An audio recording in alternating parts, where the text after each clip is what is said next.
welcome back to the Eric Krown crypto channel. Wishing you a happy early start to this nice Friday. It's Friday. It's freaky Friday. It's finally Friday. It's Friday. I don't know. Anyways, plenty to discuss today, as there's actually some very big high-term time frame ideas that are about to get the next sort of brick in the overall house that we've been looking at for the past, I guess, it's got to be like a month and a half now, maybe even going on 2 months. Other than that, I wanted to once again humbly request that if you do find this content valuable, if you find this in some way useful, then please do consider liking and subscribing and herping the dirt button as well. Anyways, yes, let's just jump right on into it. I want to waste no more time, and let's start off right on over here with the 5-day time frame. So you probably think you know where I'm going with this. Actually, no, we're not going to start off on that particular note. We're going to start off on a different note. And in this case, there is something very, very interesting going on with the 5-day stochastic oscillator that's been relevant since pretty much the all-time highs of actually, I guess this was 2 years ago now in 2021.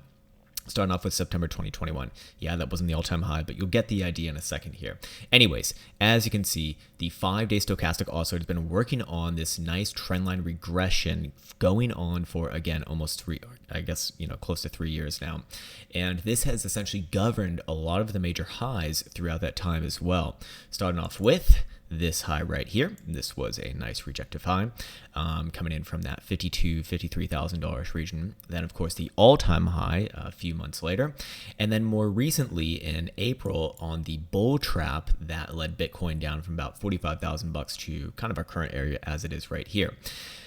In the current moment, Bitcoin is going to have a chance, or the 5-day stochastic oscillator is going to have a chance to break that trend line it's been living under for the past few years. With any sort of a closure today, basically here or higher, the 5-day stochastic oscillator will actually remain with upside posture as long as Bitcoin is above 16,950, but obviously wouldn't, be this aggressive as you can see the forecast right here, if it fails to hold, like, let's say, upper $20,000 territory.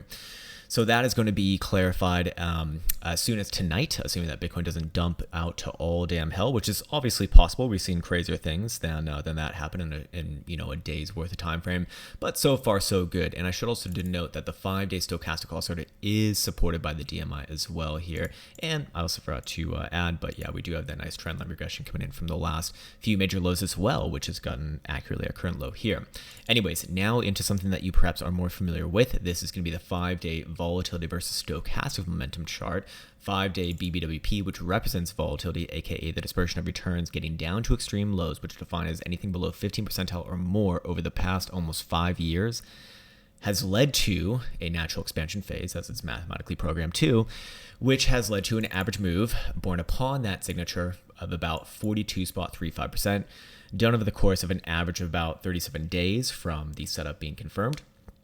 From the setup showing up, and also took a first standard deviation measurement here as well. And also, what is very interesting about this is that the 5-day stochastic oscillator has been correct in getting the direction of the volatility expansion actually perfectly throughout the past 5 years. And yeah, it worked again this time as well. I don't expect this always to work out perfectly, obviously. And realistically, there's been 1, 2, 3, 4, 5, 6, 7, 8, 9, 10, 11, 12, 13 iterations. I mean, I need to see like fucking 50 before it's even relevant. But hey, so far so good. And well, the thing is that if Bitcoin continues with its upside momentum, again closing especially above even $20,000, we'll see this one head up, break the trend line, and also maintain the conditions for continuation as a likelihood here as well. And then that means that these statistics are still applicable. And seeing as the setup officially was born right here, that would be about the first week of January. We are about 2 weeks mature within this one right now. Yeah, 2 weeks to the day actually, just about. So I might sneeze. So apologies if I interrupt myself. Oh man, I can feel it coming on. All right, fuck it, just let it rip, baby. It's not coming now. All right, well, whatever. Anyways, yes. So. Yes, so we're seeing volatility expansion. We're seeing the 5-day stochastic oscillator continue, and the days taken minus about 2 weeks would be 14 days, would put us about a little bit less than halfway through this signal. So that would be theoretically, if the average is relevant, which, there's going to be some variance within there, we'd still be looking at around like maybe end of February, actually, closer to end of February. So that would suggest that this rally like continues in, over that time frame. Yes, there will very likely be pullbacks that will be visible on shorter term time frames, but these statistics over here, still align with higher prices as more likely. So far, we've seen this rally, which has been let me see if I can actually get this properly. Where is that signal being born from? It was like right here. So far, we've seen about a 25% rally off the lows, which is pretty damn good. But even that is not within the context of the bottom end of the first standard deviation, which is actually another 10% higher at 35 and a quarter, and nowhere near the average nor the upper end of the first standard deviation. So let's just play around with these numbers here and see, where the relevant regions would be should Bitcoin get continuation. So 35% puts Bitcoin at about 23,250. Keep that number in the back of your mind's eye. It's going to come up a few at the times. 42% puts Bitcoin at about 24,350, kind of around the last closing highs from the summer, should you note, and 49% puts Bitcoin at the wick highs from the summer at about $25,500. So as long as as long as the stochastic also remains in this upside posturing here, I do look at that as, areas of interest, let's say, and probably more likely than not. The only way that I really invalidate this is, again, coming back down below about 19,400, 19,500 and closing below there. If that happens, I'm going to turn into a massive fucking bear and probably look for returns back down to the current lows. But I don't think that that's the most likely thing to be happening right here. I think that this is a short-term disbelief rally, if you will. Anyways, I won't get into the minutia of that because I'll just end up talking shit, and we don't really need that right now, do we? Anyways, yes, so let's jump right in over here. Another familiar chart. I just want to remind myself kind of where we're in within the greater context of things. I do understand that I repeat myself a lot on this channel, and that's simply because things don't really change all that much on a day-to-day basis. And of course, there's new people, watching as well. So maybe you know, maybe don't know. But hey, I'm not gonna like make up new shit just for the sake of entertainment. I understand that entertainment is like the true value of social media, but I have to fucking balance it for my soul. Otherwise, Dubai gets you to a little bit too much, man. A little bit too much. I have to say, in some ways, I absolutely love Dubai. In some ways, I absolutely fucking hate Dubai. What do I like about it? I like that you can have a relaxed lifestyle, but goddamn, man, the running around and everything, and it's like who's who and who's going where and who's doing what, and it's like, oh my fucking god, man, is this high school gossip again? What the fuck is this, man? I'm just trying to chill, man. I'm just trying to chill on a beach and read my book and lift weights and look at fucking magic internet money. All right, cool. Anyways, before I interrupted myself, the 12-hour HPDR indicator is still very much relevant right here. It accurately got the range highs and range lows between the 90% historical return range highs right here in this consolidation and the lows right here on the 80% historical return range, and is still operating within the context of that. So that would give it a range between about 20,500 or 24,450 if you want to be super exact to the downside, versus the upside at about 21,350. This is on a 12-hour time frame closing basis. If Bitcoin does close below the bottom side of it, I would be looking for a greater retracement, obviously, somewhere down around about 19.5 or so, perhaps around the 382, at least around $20,000, and very likely to try for a bounce there. But again, below the 382, I'm pretty fucking bearish, actually. This would be on spot price action, not on CME, by the way.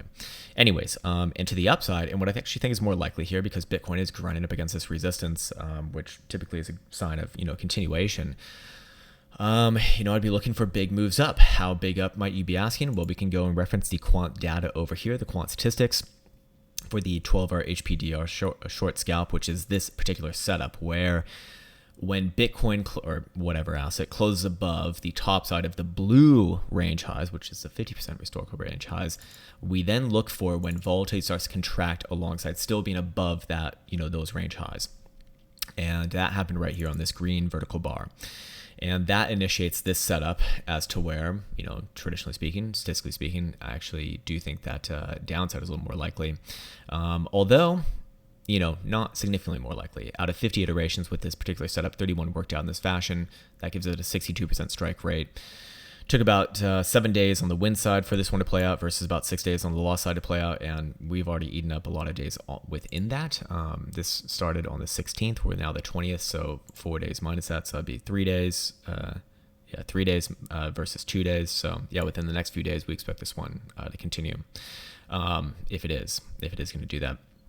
And what's most interesting about this is that on the win side, so when this setup plays out to the downside, gained about 8% in the account value, and versus the loss side, which means an upside move, it lost about 9.25% in account value. So it's just as interesting, just as useful, just as valuable in understanding the failure as the success. Again, failure above here, success below here, and we already kind of know the success route, basically back down to the mid-19s, but for the failure route, 9% on top of price action would put Bitcoin where?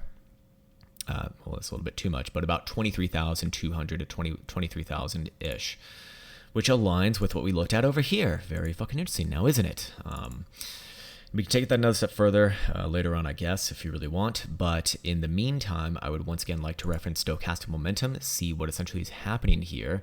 We'll actually go to spot price action for this particular one. I just want to see if it's different. Nah, it ain't much different here. Actually, it is quite different, in fact, as far as the pivots go. The daily will turn back to the upside as far as stochastic momentum goes. If Bitcoin closed today above 21,200, which it's only $100 below right now, it's not out of the question, certainly. 12-hour time frame is nosediving below 21,450, so a little bit more concerning, obviously. 6-hour time frame is actually going to turn up, and even play out this trendline regression test. And goddamn, I have too many fucking magical lines over here. With any sort of a closure above 20,750, which currently about $400 above right now, or $500 above right now. 4-hour time frame is probably already up, as we identified yesterday, and indeed it is. And same sort of trend line coming in from here. Boom, you get the idea. Too many goddamn lines. Same pivot, 20,750, and the hourly is going to be flippy floppy, like my PP, at 21,126. So what does that mean? So what does it all mean? What does it all mean? It means magic lines, baby. Magic fucking lines. Show me the magic lines. Show me where the magic lines are, and I'll show you where the money is. Maybe. We can just all continue to tell stories to ourselves about price action. It's beautiful. What does it all mean? Well, those pivots basically is just a streamlined way of kind of looking at, hey, close above here, continuation, close below here, reversal. Until then, a little bit of range action, probably short term, maybe tries back down somewhere around the 21 here, but even that's like not super interesting.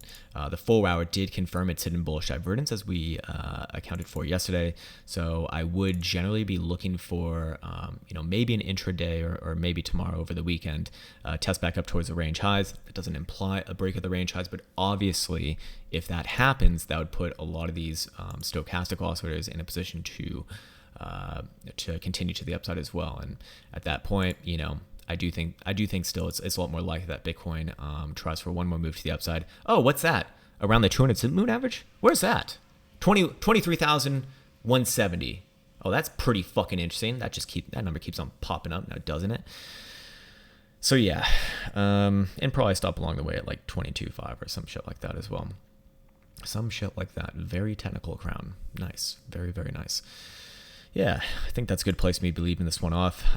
It's been requiring a bit of patience this week, but hey, patience is a hell of a drug and has been, well, actually rather useful, especially in the past couple months here, as these setups slowly play out like molasses.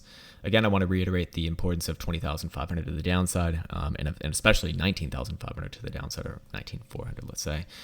That's where I get very, very bearish, but until then, sideways, I actually do look at it as rather good for the blue laws there.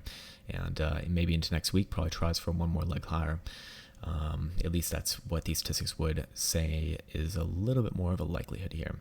Anyways, as always, I forgot to shill Bybit. Go get wrecked on Bybit. It's great. It's amazing. No, just kidding. Don't get fucking wrecked on Bybit. If you're looking for a strategy, go check out the channel video of this channel. Redundant.